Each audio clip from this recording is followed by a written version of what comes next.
Dans cette vidéo, nous allons présenter le concept de phrase passive. Ce type de phrase peut être difficile à traduire dans de nombreuses langues. Considérons les deux phrases suivantes. L'homme a mangé la banane et la banane a été mangée par l'homme. Dans la phrase l'homme a mangé la banane, l'homme est à la fois l'agent et le sujet. L'agent désigne la personne qui accomplit l'action. Le sujet désigne le nom ou le groupe nominal qui a une certaine relation grammaticale au verbe. En français, le sujet d'une phrase est le constituant grammatical qui précède le verbe.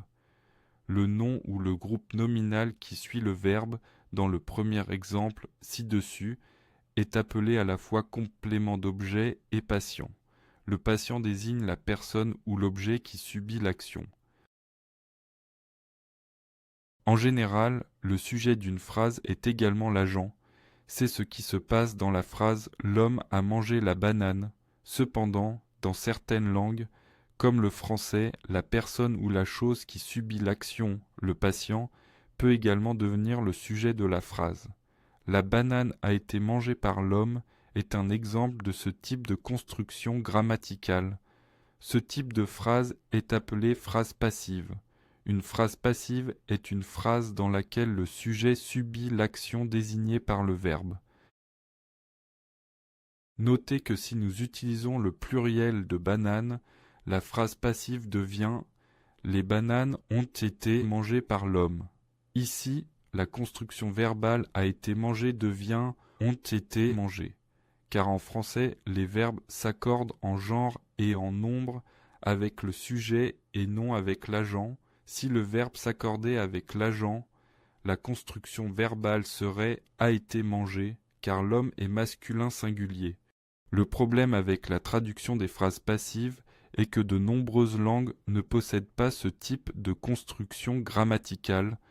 Cela signifie que lorsque vous traduisez d'une langue qui possède des phrases passives vers une langue qui n'en a pas, les phrases passives doivent être transformées en phrases normales ou actives dans la traduction.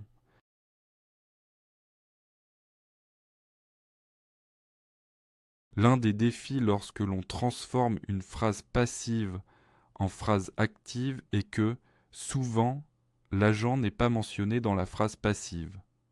Par exemple, dans l'Évangile selon Matthieu, on trouve cette phrase.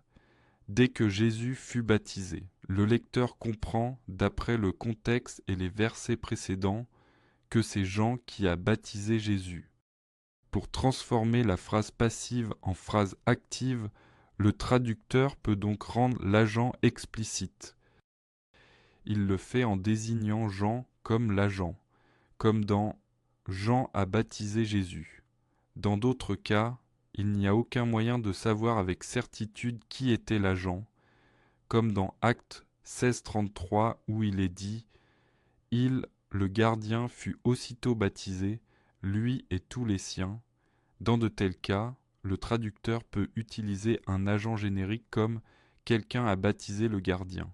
Dans certaines langues, un pronom indéfini, vide ou fictif peut être utilisé, comme on ou il ou ça dans « on baptisa le gardien » où « on » ne désigne personne en particulier.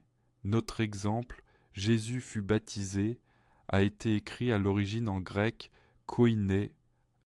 La langue de l'Ancien Testament, l'hébreu, permet également les phrases passives.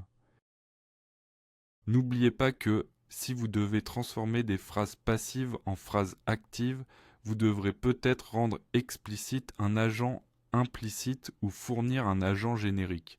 Vous pouvez le faire sans problème.